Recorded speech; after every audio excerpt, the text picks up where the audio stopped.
une production du Studio SF. Bienvenue à Science Radio, le podcast où on parle de sujets scientifiques et d'actualité et où on répond à vos questions avec nos invités experts. Je m'appelle Myriam Baudry, je suis nutritionniste et je suis accompagnée de Kevin L'Espérance, épidémiologiste et biochimiste. Ce projet est rendu possible grâce au soutien des fonds de recherche du Québec et du scientifique en chef. Si vous aussi, la science, ça vous passionne, vous avez envie d'en savoir plus, mais on vous encourage à faire comme nous et suivez le scientifique en chef sur ses réseaux sociaux. Aujourd'hui, on a parlé d'anxiété sociale. Kev, qu'est-ce que tu as retenu de cet épisode? J'ai retenu beaucoup de trucs, là, mais là, je ne veux pas faire de spoiler, comment on dit, de divulgateur. Ouais. Mais Catherine Raymond, qui était avec nous aujourd'hui, nous a donné des trucs pour tolérer la détresse face à de l'anxiété sociale. Donc, c'est super intéressant. On a parlé de plein de trucs, notamment comment mieux se grounder, avoir un contact avec la réalité. Moi qui j'ai pas l'expérience d'anxiété sociale personnelle, mais j'en vis avec des gens qui sont proches de moi. Donc, j'ai appris grandement de cet épisode. Oui, c'était super cool. Et Catherine est une communicatrice hors pair. Pour vrai, je pourrais l'écouter pendant des heures. Donc, vraiment super intéressant. Qu'est-ce qui cause l'anxiété sociale? Des trucs qu'on peut mettre en place dès maintenant. Comment on peut soutenir un proche? Kev, tu l'as bien nommé. Ça a été super riche de ce côté-là. Donc, il nous reste juste à vous souhaiter une bonne écoute.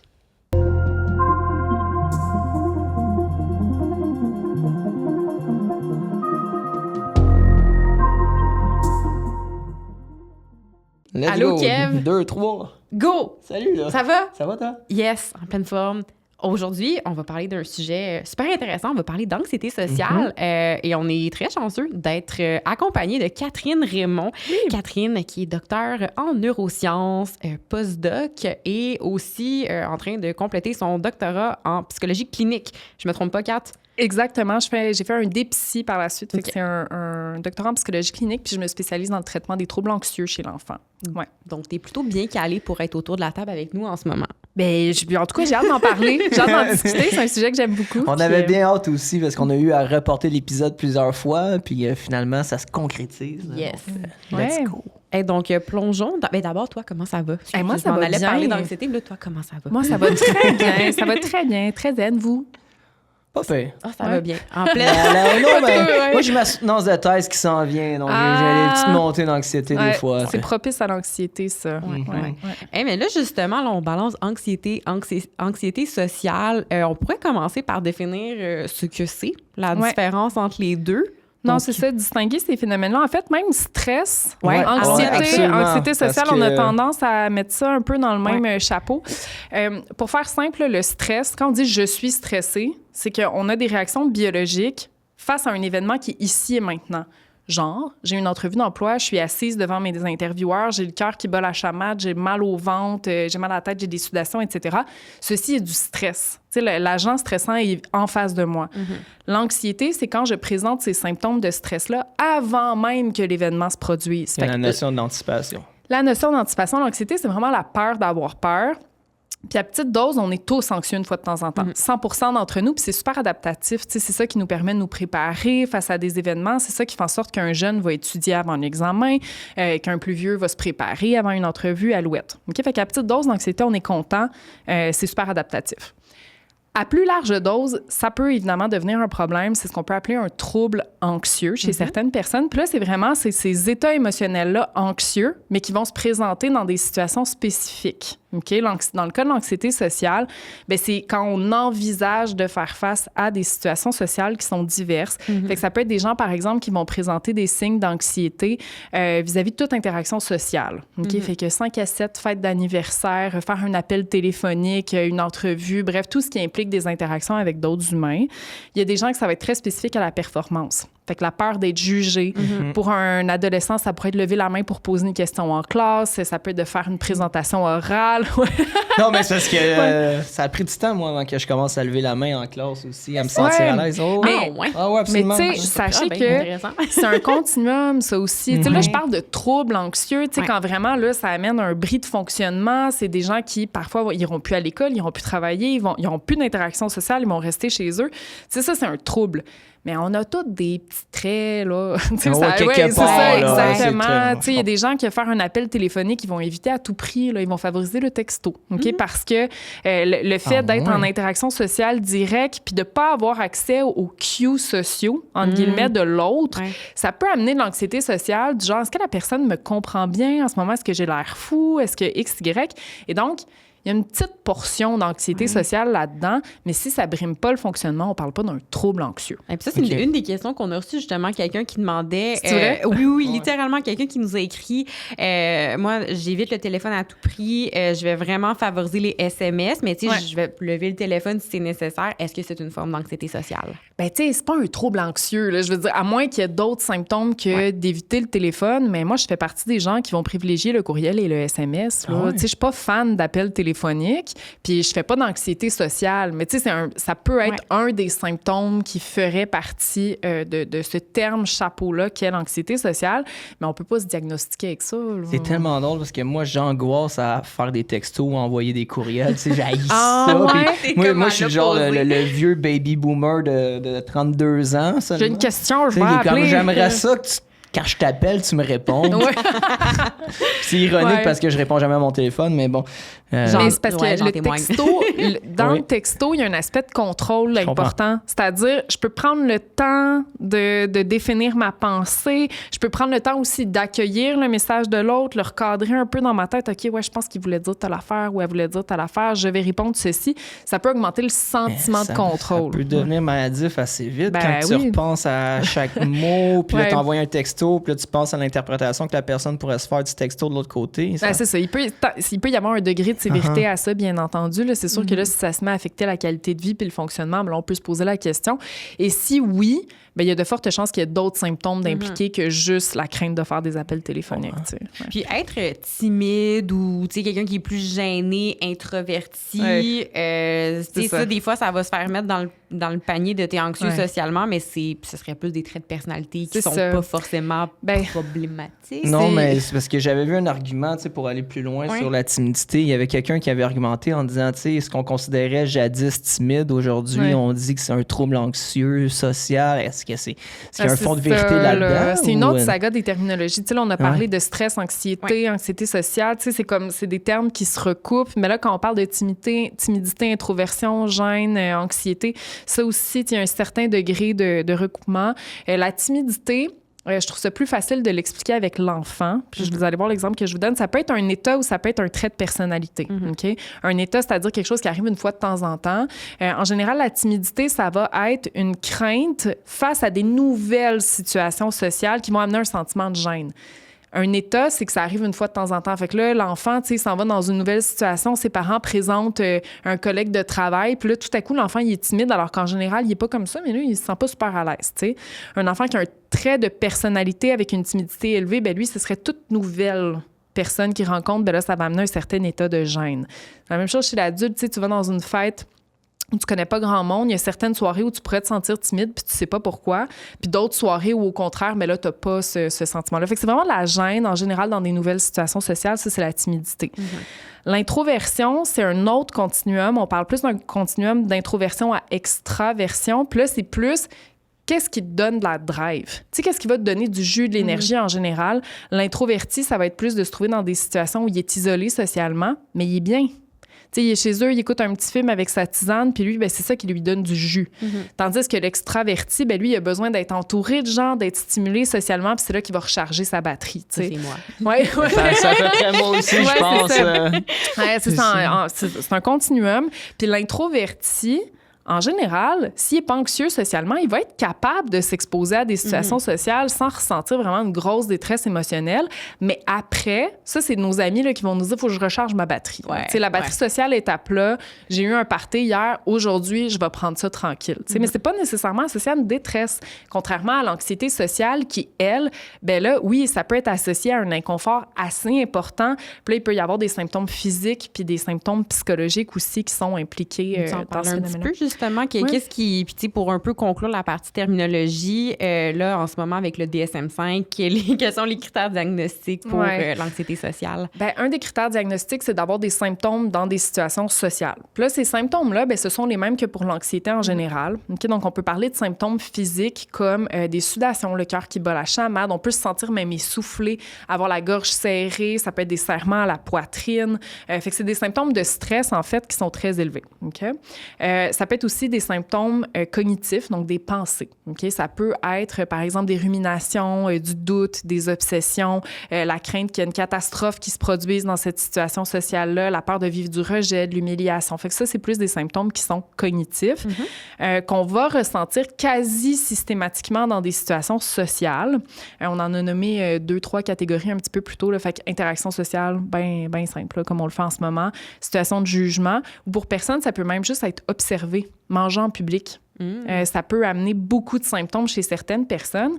Puis, un des critères diagnostiques du DSM pour recevoir un diagnostic de trouble anxieux social, c'est d'éviter quasi systématiquement les situations qui peuvent provoquer ces symptômes-là. Puis ça, c'est le plus gros problème, je dirais, en association avec les troubles anxieux, c'est que ça amène une détresse qui est telle qu'on ne veut plus s'exposer à ces situations-là. Puis là, l'évitement, bien, ça crée un cercle vicieux assez important, là, parce que plus on évite, plus le cerveau grossit les catastrophes anticipées en lien avec ces situations-là. Lui, ce qu'il se dit, c'est « Hey, si t'as évité, là, c'est parce qu'il y avait vraiment un gros problème dans cette situation-là. Donc, la prochaine fois, à la simple idée de t'exposer à ces situations-là, je vais enclencher le système de stress encore plus fort. Okay? Donc, il y a vraiment une notion d'évitement assez importante pour recevoir ce diagnostic-là. Puis, il faut que ce soit présent depuis au moins 6 mois. Okay. C'est-à-dire que si ça fait 2 semaines, tu te sens de même, il y a peut-être quelque chose dans le contexte qui explique. Ça. Exactement. Puis, tu sais, d'en parler, ça peut faire du bien dans certains cas, aller chercher de l'aide sporadique, aller lire un petit peu sur le sujet, essayer de mieux caractériser les symptômes. OK, ça se produit dans quel type de circonstances? Et surtout, s'exposer le plus rapidement possible. Tu sais, fait que si on sent que ça monte et que ça commence à s'installer, je dirais qu'un bon truc, là, c'est de s'exposer de façon graduelle. OK? Ouais. On saute pas dans le bain tout de suite. Là, on fait pas un petit spectacle au Centre Bell pour se désensibiliser par rapport à l'anxiété sociale. Mais ça peut être de s'exposer très graduellement. Mettons, avec un ami que tu connais bien, ben là, aller dans un 100 où tu connais personne.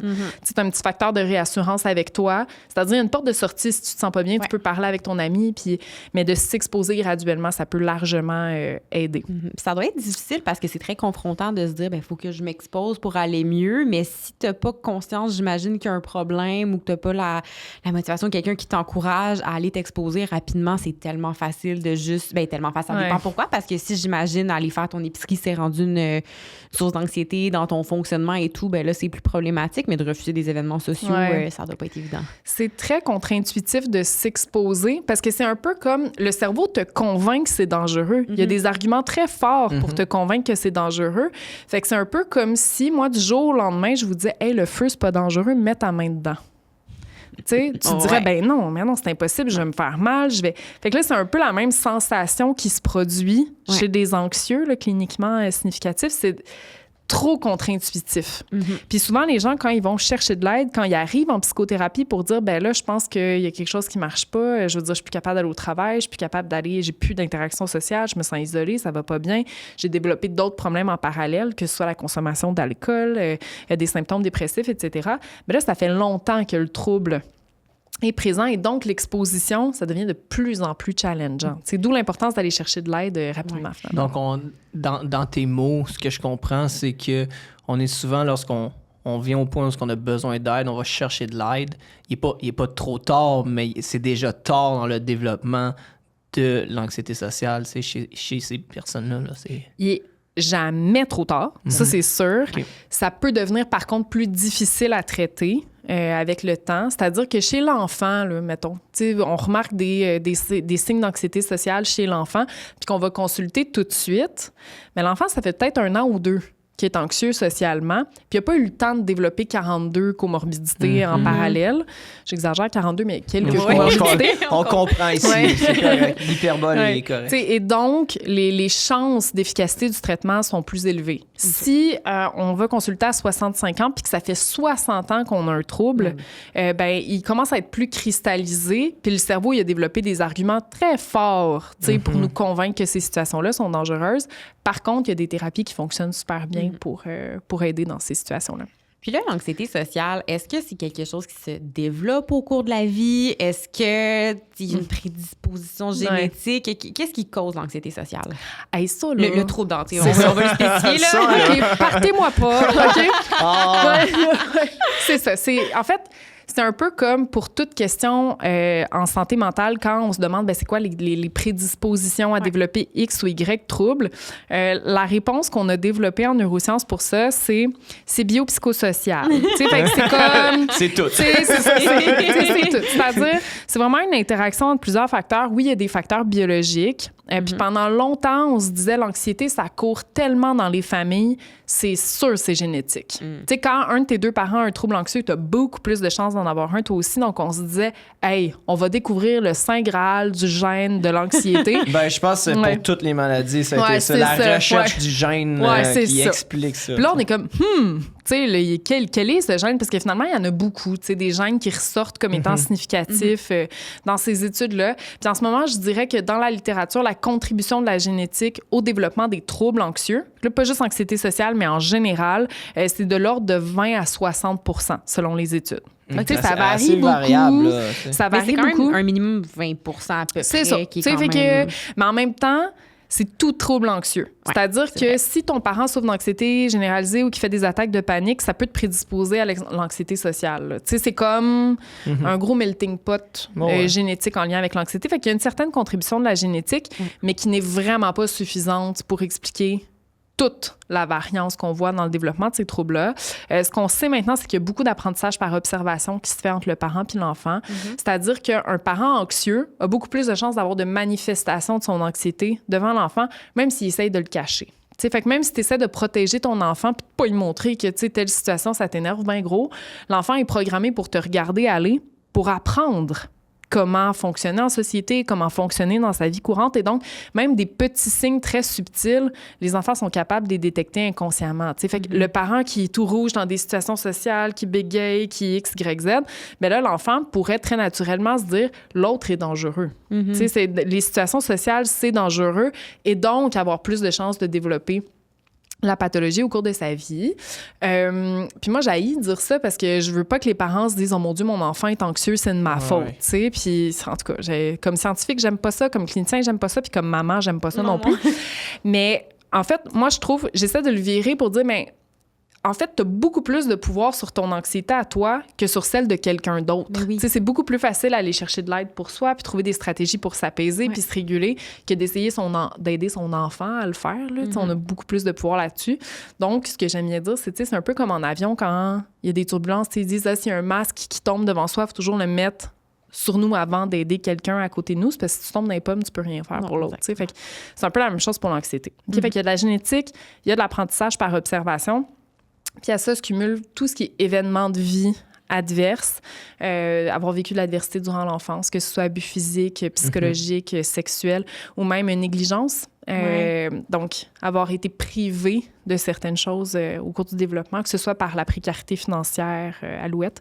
J'ai l'impression qu'avec la psycho, on ne peut jamais s'en sortir avec les traumas à l'enfance. Ça explique tellement d'affaires, mais pour l'anxiété, mais aussi pour plein de pathologies physiques. Hein. Il y a des associations assez drastiques qui existent entre... oui, absolument. Tu sais, je dirais, oui.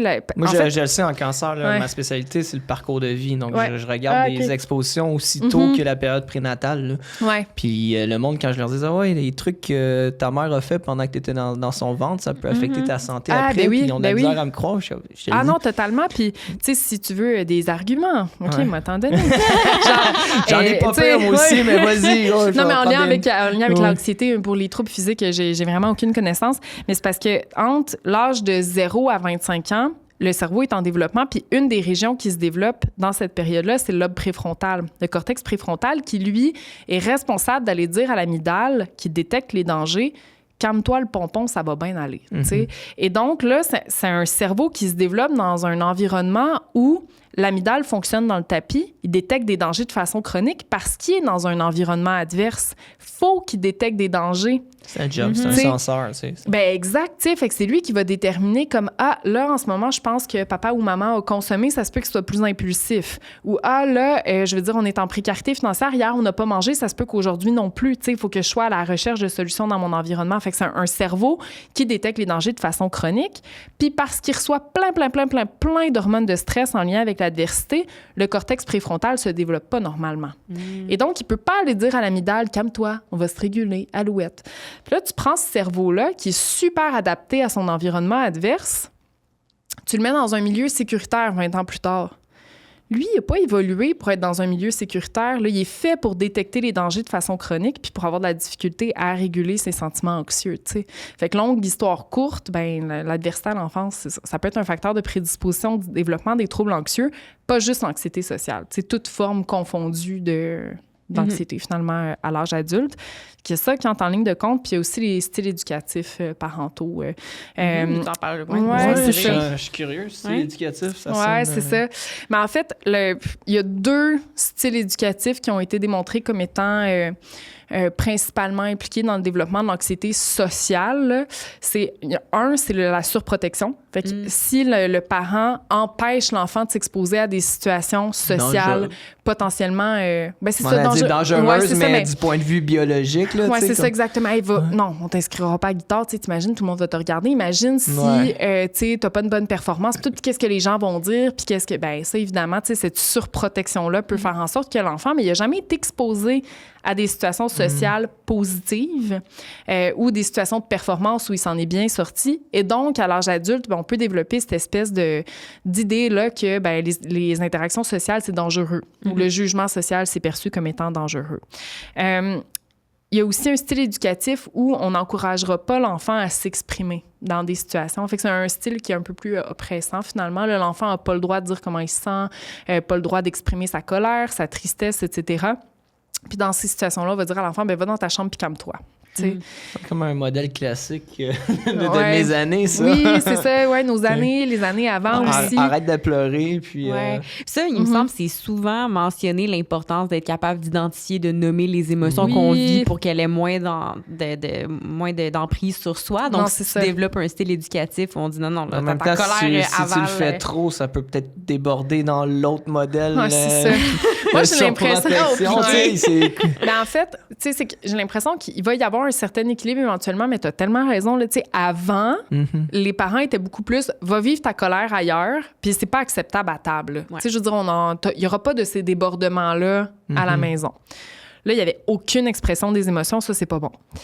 Là, on est dans une espèce de revers où toute émotion est acceptable, puis on va en parler, puis je veux dire, tout est correct. Tu peux tout dire, tu peux tout me déverser dessus, et alouette. Puis ça crée vraiment aussi une faible tolérance à la détresse. C'est-à-dire que ça peut donner l'impression à l'enfant que toute émotion est grave. Ah ouais. Puis c'est comme tout mérite de mettre l'emphase, puis « Oh mon Dieu, t'as eu honte, puis parlons-en, puis comment ça s'est passé, puis etc. » Je pense que l'idéal, c'est vraiment l'équilibre où on l'accepte, on en parle, mais on passe à autre chose aussi. Après, puis c'est comme, je veux dire, oui, tu as vécu telle situation, on en discute. Hey, qu'est-ce que ça tente de faire maintenant qu'on en a parlé, on a réfléchi un petit peu à la situation, est-ce qu'on se distrait? On va faire autre chose. Fait que c'est vraiment l'idée d'avoir une espèce d'entre-deux là, en ce qui a trait à l'expression des émotions. Mais ces styles parentaux-là, plus oppressants, qui empêchent finalement l'enfant de vivre sa colère, ses émotions, ça a été associé au développement de l'anxiété sociale plus tard à l'âge adulte. Fait que pour résumer, il y a la composante génétique qui pourrait expliquer pour la totalité des troubles anxieux de 20 à 60% de ce qu'on observe. Les comportements parentaux, fait que ce que l'enfant va observer, va voir et tout. Puis ensuite, tu as mentionné les styles éducatifs. Oui, exactement. OK. Ouais. Puis, ça, on avait la discussion aussi, je pense, ce matin. on entend souvent, coudon, là, tout le monde est rendu anxieux, il n'y avait pas d'anxiété sociale avant, petite génération fragile. Ouais. Il y a une sous-critique à ça aussi. Ça vient tout avec l'idée des surdiagnostics qui existent dans le monde médical. On veut tout médicaliser aussi, etc. Est-ce qu'il y a plus d'anxiété sociale qu'avant? Est-ce qu'il y a plus d'anxiété sociale, mais y a-tu des effets pervers aussi au fait de rendre ce phénomène-là plus... je vais dire populaire, entre guillemets. Et puis, petite parenthèse avant, ça, c'est Kev, épidémiologiste. Des fois, on aime mentionner la prévalence du truc dont on parle. La prévalence de l'anxiété sociale actuellement. C'est un petit peu comme la contribution génétique. Là. Selon les études, ça va être comme... Idée, écoute, il y a des études qui vont dire, mettons, de 2 à 15 OK. Fait que là, t'es comme... Mais ça, c'est prévalence à vie. Fait que ça veut dire que ça va... 2 à 15 % des gens vont vivre avec l'anxiété sociale. À un moment donné, un certain degré d'anxiété sociale dans sa vie. Fait que c'est assez large, mais je dirais que le moment de prévalence qui est le plus élevé, c'est vraiment l'adolescence. C'est là que ça va avoir tendance à se manifester pour la première fois. Puis je dirais qu'il faut être à l'affût quand même de ce phénomène-là parce que quand ça se manifeste à l'adolescence, ça a plus de chances de se cristalliser. Pour plein de raisons, là, notamment l'adolescence, une période de vie vraiment importante. Là. On se définit socialement, on commence à vouloir se définir professionnellement aussi parce qu'il faut choisir ce qu'on veut faire pour notre avenir, aller au cégep, aller sur le marché du travail, etc. Et il y a aussi tout ce qui est hormones sexuelles. Fait que la puberté, ça peut amener aussi des effets assez importants sur le cerveau parce qu'on a des hormones sexuelles qui remontent au cerveau puis qui vont affecter les régions du cerveau qui contrôlent les émotions, l'anxiété, etc. Fait que la puberté, c'est vraiment un moment très charnière dans le développement de ces conditions-là.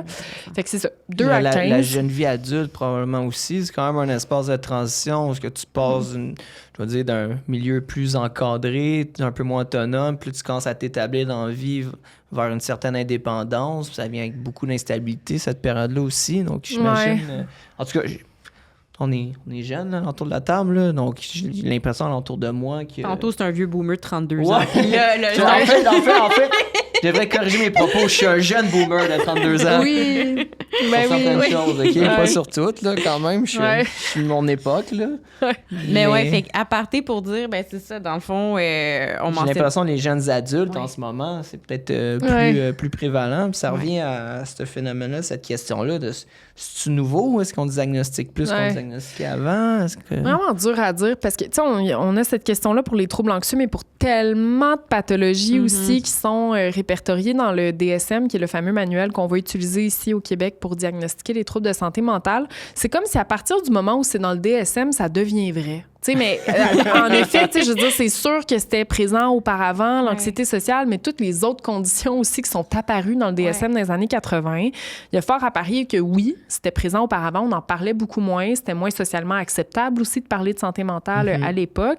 Encore aujourd'hui, il y a des sujets qui sont tabous, il y en a d'autres qui le sont plus. Puis je dirais que l'anxiété, ça fait partie des phénomènes qu'on a accepté d'ouvrir socialement, même que certaines formes d'anxiété sont valorisées socialement parlant. Tu sais, quand on parle de l'anxiété de performance, par exemple, dans un milieu universitaire, l'anxiété de performance, ça va être associé à du succès, puis prendre les études au sérieux, puis t'es anxieux, mais c'est pour une bonne raison, tu sais, tu vas avoir une carrière qui va être gratifiante, puis etc. Donc, c'est une forme de difficulté au niveau de la santé mentale qu'on a accepté de valoriser, ce qui n'est pas le cas pour plein d'autres conditions. Tu sais, l'épuisement professionnel, par exemple, il y a des gens qui vont être gênés de dire qu'ils ont fait un épuisement. Tu sais, ils vont avoir l'impression que c'est tabou de dire que ils sont au bout du rouleau puis ils n'en peuvent plus. Là, tu sais, donc, les troubles de santé mentale n'ont pas toutes la même démocratie. Tu sais, on les accepte pas tous de la même façon. Une chose qui nous empêche un peu de dire s'il y a une réelle évolution des troubles en santé mentale, c'est qu'on les répertorie pas depuis si longtemps que ça. Tu sais, ça fait 20, 30, 40 ans à peu près qu'on a des statistiques par rapport à certaines pathologies en santé mentale et on devient de plus en plus adapté, en fait, de plus en plus formés pour les détecter de façon efficace. Ça, les critères ont changé probablement aussi au fil du temps. Tu sais, je vous donne l'exemple avec le TDAH, parce que ça aussi, c'en est un dont on parle beaucoup, le trouble déficitaire de l'attention avec ou sans hyperactivité. Maintenant, on voit du TDAH un peu partout. Tu sais, je veux dire, l'enfant ou l'ado ou même l'adulte a de la difficulté à se concentrer, est un peu hyperactif, etc. On va dire, c'est un TDAH. Mais ça, c'est un bon parallèle à faire avec l'anxiété, dans le sens que, tu sais, au niveau surdiagnostic, j'ai l'impression qu'à partir du moment que l'enfant, ça fait 6 heures, il est assis sur sa chaise, mais là, à partir du moment qu'il se lève puis qu'il commence à grouiller un peu, on dit qu'il est hyperactif ou... Puis en plus, les symptômes d'anxiété peuvent être très, très, très similaires aux symptômes de TDAH. Quand tu réfléchis à tes problèmes, à tes anticipations, à tes peurs toute la journée, tu n'as plus de concentration pour le reste. C'est sûr. Tu sais, je veux dire, tu lis une page dans ton livre, tu arrives au bout, tu es comme, mon Dieu, mais je me souviens de rien, il faut recommencer. Puis là, quand tu arrives dans un bureau de consultation, puis tu dis, j'ai tel symptôme, à première vue, ça peut ressembler à un TDAH. Tu sais, il y a plein de symptômes qui peuvent ressembler. Puis même chez l'enfant, l'anxiété, ça peut être associé à beaucoup d'hyperactivité motrice parce que c'est un système qui détecte des dangers de façon chronique, produit plus d'hormones de stress. Les hormones de stress donnent de l'énergie. L'enfant a de la difficulté à tenir en place, écoute pas les consignes en classe, se lève systématiquement de sa chaise. Fait que sans évaluation propice là, en neuropsy ou en psychologie, c'est vraiment difficile de distinguer le TDAH de l'anxiété, tu sais. Pour toutes ces raisons-là, on voit une certaine augmentation de la prévalence des troubles. Est-ce que c'est parce qu'ils augmentent réellement? Est-ce que c'est parce qu'on les surdiagnostique? Est-ce que c'est parce qu'on a plus de facilité à les diagnostiquer qu'avant? Probablement un Dur à mix dire. de Probablement. tout, Ouais, probablement. Puis ça me fait penser quand tu as parlé de l'effet de la puberté, l'effet des hormones sexuelles qui remontent au cerveau. Est-ce qu'il y a des différences dans les manifestations de l'anxiété sociale entre les hommes et les femmes? Parce que les femmes, on était un petit peu oubliées dans la recherche il y a quelques années, puis on se rend compte... Pendant un petit bout, Oui, hein? tu sais, on se rend compte aujourd'hui, Ouais. puis je pense tu sais, au spectre de l'autisme où les femmes auraient des manifestations qui sont parfois très différentes des hommes. Est-ce que c'est le cas de l'anxiété sociale? Ouais. En fait, en général, les troubles anxieux vont être de 2 à 3 fois plus diagnostiqués chez les femmes que chez les hommes. Tandis que les hommes, là où il va y avoir un diagnostic qui est plus élevé, ça va être tout ce qui est trouble externalisé. Fait que, tu sais, dans le fond, l'anxiété, c'est un trouble internalisé, un repli sur soi, c'est plus des ruminations, du doute, ça se passe dans la tête. Bien souvent, il n'y a pas beaucoup de manifestations de ça dans un contexte scolaire ou au niveau du travail. Tu sais, les gens pourraient te regarder aller puis se dire, mais cette personne-là va bien, tu sais. Mais en dedans, ça bouille. Tandis que les troubles externalisés, souvent, on va s'en rendre compte. Tu sais, ça peut être conduite dangereuse, conduite sexuelle à risque, consommation abusive, etc. Fait que les hommes vont avoir tendance à avoir plus de troubles externalisés, les femmes, plus de troubles internalisés. Mais pour moi, c'est deux expressions différentes d'une même souffrance, là. Tu sais, c'est juste, c'est exprimé Ce qui est différemment. externalisé, c'est quelque chose parce qu'ils sont rendus plus loin dans leur maladie, dans leur trouble. Parce que j'aurais tendance à croire, en tout cas, c'est le cas pour moi. Je suis pas très bon avec mes émotions. J'ai tendance à ruminer, à garder ça en dedans juste à temps que ça bouillonne. Donc, je me dis, je suis sûrement pas un cas isolé. Est-ce que c'est ça qu'on retrouve chez les hommes? C'est que l'externalisation, ça vient à un point, à un moment donné, où ils sont plus capables. Puis, il y a un conditionnement social aussi. Ben, il y a des normes sociales qui sont vraiment différentes pour les filles et les jeunes garçons. C'est-à-dire que les jeunes filles vont être très... Je pense que ça tend à changer. OK? Mais en tout cas, à l'époque, on conditionnait beaucoup plus les filles à exprimer leurs émotions. Puis, tu pleures, t'as de la peine. C'est ça, tu te sens triste. Qu'est-ce qui s'est passé, puis qu'est-ce que tu as vécu, puis etc. Donc, ça favorise l'expression des émotions et donc un meilleur accès à ce qui se passe en dedans. Tandis que chez les jeunes garçons, auparavant, ce qu'on avait plus tendance à faire, c'est un homme, ça braille pas. C'est à peu près ça. ça. J'ai grandi là-dedans. J'ai passé 3 semaines, moi, gamin, avec un bras cassé, puis j'avais pas le droit de brailler. Un homme, ça braille pas. Finalement, il était cassé.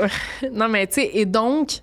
à force de cumuler ces émotions-là parce que tu peux pas en parler, en effet, ça a plus de chances de ressortir de façon externalisée, t'exploses, tu sais. Ben oui. Et donc, c'est ça. Mais pour moi, c'est la même souffrance, en fait. Là. Tu sais, c'est le même bobo, mais qui va s'exprimer de façon différente entre les garçons et les filles. Ouais.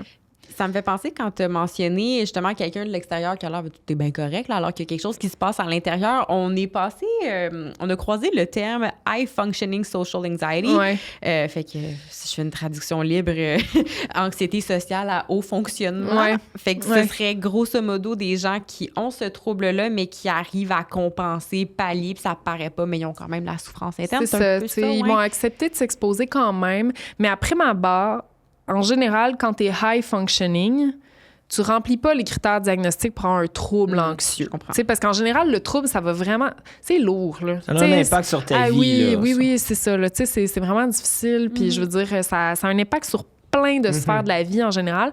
Fait que quand tu fonctionnes normalement, voir que tu fonctionnes bien, puis même il y a des gens qui vont être en situation de haut succès professionnel, scolaire, malgré cette anxiété sociale-là. En général, c'est pas un trouble anxieux. Ça peut être souffrant pareil. Là, oui.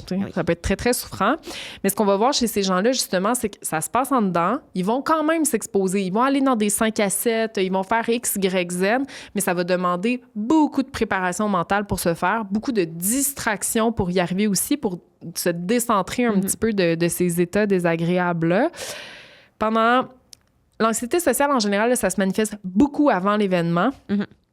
Toute l'anticipation associée à cette exposition-là, énormément pendant l'événement aussi, puis parfois un petit peu après. OK? Et donc, le fait de vivre tout ce build-up-là de symptômes, c'est très énergivore pour le système. OK? Fait que là, tu t'exposes, etc. Mais là, après, souvent, le symptôme premier qui va être rapporté par ces gens-là, c'est « j'ai été épuisé pendant 2 jours ». Et donc, ça peut susciter une souffrance qui est assez importante malgré que le fonctionnement ne soit pas altéré. Puis je dirais, ça peut être une bonne idée d'aller consulter. Voir un petit peu c'est quoi les croyances qu'il y a derrière ça. C'est quoi les catastrophes qui sont imaginées en lien avec l'exposition à des situations sociales de même. Là, parlant de consultation, on a, je pense, bien défini ce que c'est l'anxiété sociale, ses manifestations. Comment on gère ça? Oui, qu'est-ce qu'on fait? La grosse question que j'ai à quel moment? Oui, quand est-ce? Grosse question qui souvent revient avec les troubles de santé mentale. On entend souvent parfois tu peux jamais complètement guérir, t'apprends à vivre avec. Oui. Anxiété sociale, est-ce qu'on peut guérir? Là? Genre vraiment... c'est ça. Ouais. Mais là, même affaire que pour tout. Tu sais, c'est comme tu lis les études, puis tu sais, il y a énormément de variabilité dans le taux d'efficacité rapporté de certaines thérapies. Je dirais que c'est assez entre 40 à 60, 70 % de taux d'efficacité, ce qui est bon quand même. OK? Quand on va consulter pour un trouble d'anxiété sociale ou un trouble anxieux en général, l'objectif, c'est pas de voir la condition disparaître, OK? Parce que l'anxiété, on en vit tous. Tu sais, on en vit tous à des degrés différents. On peut pas se débarrasser complètement de cet état d'appréhension-là. Puis comme on disait en début d'entrevue, là, l'anxiété, c'est important à un certain degré. Le cerveau en a besoin pour prévoir le danger, etc. Ouais. Ce qu'on veut, par contre, c'est arriver à un niveau de vie qui est satisfaisant pour nous. T'sais. Et donc, souvent, les premières questions qu'on va poser, ce qu'on va essayer d'établir avec les patients ou les clients en psychothérapie, c'est « Toi, ce serait quoi ton but ultime dans la vie? » Tu sais, qu'est-ce que tu aimerais être capable de faire si tu te réveillais un matin puis que tu n'avais plus cette espèce d'inconfort-là? Puis on va essayer de travailler beaucoup avec ça. C'est-à-dire, moi, mon but serait d'être capable d'aller travailler, de sortir de la maison, d'avoir un emploi qui est satisfaisant, etc. Puis ça va devenir ça, l'objectif. C'est pas d'éliminer le trouble anxieux. C'est de faire en sorte que tu puisses avoir une vie qui est satisfaisante malgré ces symptômes-là.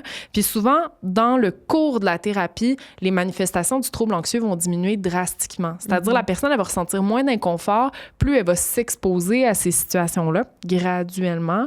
Puis plus on va travailler justement sur ces pensées-là qui sont pas ancrées dans la réalité. C'est beaucoup des « et si il se passait telle affaire ». Il y a beaucoup d'inquiétudes par rapport à des scénarios catastrophes. C'est une pilule qui est dure à avaler parce que les gens, on a cette culture-là, tu disais, de santé physique, où quand on voit un problème physique, c'est facile, on trouve une solution, une tumeur solide, on enlève la tumeur solide, ou pouf, fait plus de cancer. Il n'y a aucun oncologue au Québec qui va vous dire plus de cancer, OK? Parce qu'on se mouille même pas là-dessus. Mais physiquement, on est capable de l'imaginer, mais quand ça touche la santé mentale, elle dirait qu'on a un blocus, on se dit on veut absolument une pilule miracle, on veut absolument quelque chose pour se faire dire demain matin qu'on est normal, entre guillemets. Mais ce que tu illustres bien ici, c'est ça, là, c'est les symptômes, je veux dire, vivre avec l'anxiété, c'est normal. Il va toujours en avoir un petit peu, ou beaucoup pour d'autres personnes peut-être, mais il faut qu'on apprenne à vivre avec puis que ça n'impacte pas notre quotidien, notre vie, là, tu sais. T'as vraiment raison. Puis un aspect sur lequel on veut travailler aussi en psychothérapie, c'est ce qu'on appelle la tolérance à la détresse. C'est-à-dire qu'en général, on déteste les émotions désagréables. On aimerait ça vivre le plus d'émotions agréable possible, être tout le temps euphorique, surpris, joyeux, etc. Et ne jamais vivre de culpabilité, de honte, d'anxiété puis de tristesse. Ce serait comme un... Mais la vie, c'est pas ça. Je veux dire, les émotions positives passent, c'est des vagues, c'est des... Puis ce qu'on a tendance à faire quand on vit une émotion désagréable, que ce soit l'anxiété ou autre, c'est vraiment de le traiter comme une patate chaude. Là. On veut s'en débarrasser le plus vite possible, on se distrait, puis on est en distraction pas mal toute la journée. Je sais pas vous, là, mais moi, le matin, je veux dire, c'est la routine, tu sais, avec des enfants, je veux dire, tu sais, les lunchs, les santé mentale, on met tout le temps ça sur la glace. Là. On le tasse parce qu'on... Je suis dans ma voiture, pas de danger que je reste en silence. Tu sais, je veux dire, j'écoute un podcast, j'écoute la radio, j'appelle. Ben oui, Paul. Tu sais, je veux dire, je fais des appels téléphoniques, rentre à la maison le soir, on se met un petit film Netflix. Ce n'est pas une distraction suffisante. On prend notre téléphone en même temps. Tu sais, je veux dire, on n'accepte pas de tolérer ces émotions désagréables-là. Puis une des premières choses qu'on veut apprendre à faire quand on souffre d'un trouble anxieux, c'est d'apprendre à tolérer l'inconfort, de le cibler. C'est où dans le corps cet inconfort-là? Ah ouais, j'ai l'œsophage qui serre, j'ai une boule au ventre. Puis juste d'apprendre à tolérer cet état-là à un certain moment. Puis on peut faire certaines stratégies là, pour aider à le calmer puis à mieux le tolérer, respirer, tu sais, se fier à ses 5 sens, tu sais, qu'est-ce que j'entends, 5 choses que j'entends, 4 choses que je vois, 3 choses que je touche. Puis en général, on a tendance à inhiber là, ce sens-là, le toucher. Ah ouais, là, je sens mon chandail, je sens la chaise, mes chaussures. Bref, de se ramener à ces 5 sens comme ça. 2 choses que je... vois? Non, on l'a déjà dit. Attends, c'est ce que j'entends, ce que je vois, ce que je touche, ce que je sens. 2 choses que je sens, 2 choses que je sens, puis une chose que je goûte. Oui. OK? Donc, tu sais, c'est vraiment de se ramener à ces 5 sens de cette façon-là, puis d'apprendre à tolérer l'émotion désagréable. OK? Et d'accepter qu'elle va revenir.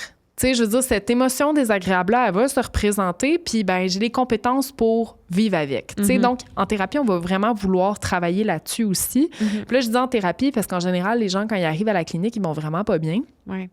Mais ça, c'est un travail qui se fait en amont puis qui devrait se faire en amont, en fait, même quand ça va bien. Ouais. Tu sens que tu es en perte de contrôle un peu sur une situation, un sentiment désagréable, de juste comme se poser. T'asseoir, de se trouver des repères puis de dire « let's go ». Dans le foufou des journées, des fois, de justement, là, on enchaîne les distractions puis de se forcer à s'arrêter pour juste débrancher le cerveau puis faire cet exercice-là pour se regrounder dans le moment présent puis être comme « wow, OK, qu'est-ce qui se passe en ce moment? » Non, ça me fait penser à...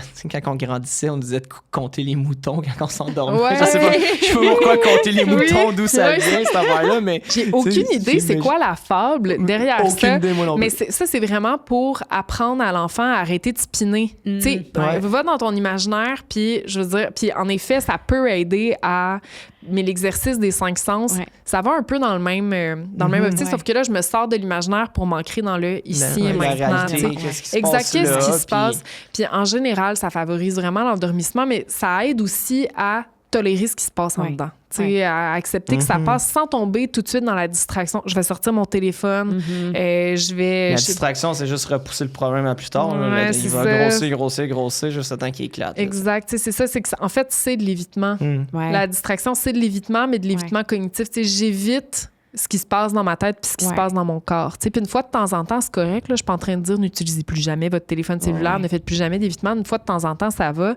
Mais quand c'est notre seule stratégie, ça peut devenir problématique. Ouais. Fait que disons là, quelqu'un qui peut-être nous écoute qui fait « Opelaï, peut-être que je vis de l'anxiété sociale, pathologique ou non à avoir. » Disons parce que, aller consulter, c'est pas toujours... on aimerait que ce soit plus accessible. Tu sais, justement, quelqu'un qui, dès maintenant, voudrait peut-être mettre des choses en action. Idéalement, c'est sûr qu'on veut aller consulter, être accompagné selon ce qu'on vit, mais mettons, dès maintenant, quelqu'un qui nous écoute qui dit qu'est-ce que je peux faire demain pour aller mieux? En fait, première des choses, moi, ce que je dirais, c'est oui, avoir accès à un thérapeute en ce moment, c'est pas la panacée. Là. C'est difficile, les listes d'attente sont longues, etc. Mais moi, ce que je dirais, c'est mettez-vous sur une liste d'attente. Oui, déjà de faire ça. Parce que, comme ça, tu sais, mettons que dans 8 mois ou 1 an, il y a un thérapeute qui se libère, ben peut-être que vous allez avoir la chance d'avoir une consultation, chose qui peut jamais arriver si on se met pas sur une liste d'attente. Fait que je dirais que c'est vraiment une des premières choses à faire. Il y a des ouvrages aussi qu'on peut lire pour en apprendre plus sur l'anxiété. Il y a un ouvrage que j'aime bien d'André Marchand qui est La peur d'avoir peur. Qui est sur ma table de chevet. C'est pas moi qui non, je l'ai pas lu. C'est ma fiancée qui, disclaimer, fait de l'anxiété. Puis, sur la table de chevet, puis elle le lit systématiquement plusieurs fois par année, je crois. Non, mais c'est ça, c'est un bon ouvrage, honnêtement. C'est une bonne vulgarisation scientifique sur le sujet. Puis sinon, il y a Russ Harris qui a écrit Le piège du bonheur. OK? Titre hyper quétaine, mais stratégie vraiment. Puis ça, c'est plus sur la régulation émotionnelle. Tu sais, toutes ces choses-là qu'on peut faire quand on sent l'inconfort monter. Fait que je dirais que ça aussi, c'est un ouvrage qui peut être assez aidant pour apprendre à réguler les émotions. J'aimerais vraiment que tu mentionnes des ouvrages spécifiques parce que, bon, dans la librairie, le monde du psychopop, t'as des affaires épouvantables. Là, donc, tu sais que t'as des noms comme ça, c'est cool. Écoute, mon premier article scientifique 2015, OK, c'était sur les livres de croissance personnelle. OK, genre, moi, c'est vraiment un phénomène. Start-moi pas. Start-moi pas. Il y a quelque chose contre les gourous puis les vendeurs de rêves, là. Moi, il y a vraiment. Puis, tu sais, ce qu'on a montré, c'est que les consommateurs de livres de croissance personnelle sécrètent beaucoup plus d'hormones de stress que les non-consommateurs de livres de croissance personnelle. Intéressant, ça. Mon point ici n'étant pas que quand tu consommes des livres, t'es plus stressé. Mon point étant que les gens qui, fort probablement, sont déjà plus stressés vont avoir tendance à aller acheter ce type d'ouvrage-là. Jusque-là, on pourrait se dire ça va. Mais quand on se questionne sur quel est le meilleur prédicteur de l'achat d'un livre de croissance personnelle, la réponse est le fait d'en avoir acheté un dans les 6 mois précédents. Okay? C'est-à-dire qu'on se met vraiment le bras dans l'engrenage avec les livres de croissance personnelle, puis il peut y avoir cette espèce de feeling-là que on va finir par trouver une solution miracle pour éliminer le bobo, tu sais. Donc, moi, ce que j'aime bien conseiller quand on achète un livre de croissance personnelle, c'est de vérifier c'est qui l'auteur. OK? C'est-à-dire, est-ce qu'il y a un certain background théorique qui pourrait justifier que cette personne-là a vraiment quelque chose à m'apprendre par rapport au phénomène. OK? Puis là, je suis pas en train de dire qu'il faut absolument être PhD ou MD pour écrire un livre sur, je veux dire, un phénomène quelconque, mais quand même de se questionner un petit peu sur c'est qui cette personne-là. Tu sais, est-ce qu'elle a eu une certaine formation pour communiquer ces informations-là? Je pense que ça peut être une bonne stratégie. Puis aussi de pas croire que seulement par l'auto-instruction, on peut éliminer une problématique de santé mentale. C'est pas suffisant pour diminuer l'instance d'un trouble anxieux, par exemple, quoi que ce soit, mais je pense que ça peut être un bon accompagnateur pour se faire. Tu sais, trouver des petites stratégies de la vie quotidienne qui fonctionnent de façon efficace. Sinon, c'est les mêmes guidelines que pour la santé physique, là, puis tu sauras dire, en parler beaucoup mieux que moi, puis toi aussi d'ailleurs, là, mais la nutrition, l'activité physique, c'est sûr que c'est important, limiter la consommation. J'en ai pas parlé, mais une des comorbidités les plus importantes avec l'anxiété sociale, c'est le trouble de l'usage des substances. Puis, je veux dire, à un niveau pas clinique, là, à un niveau moins sévère, on a tous des amis qui, en situation sociale, sont tellement inconfortables qu'ils vont consommer. Tu sais, c'est comme...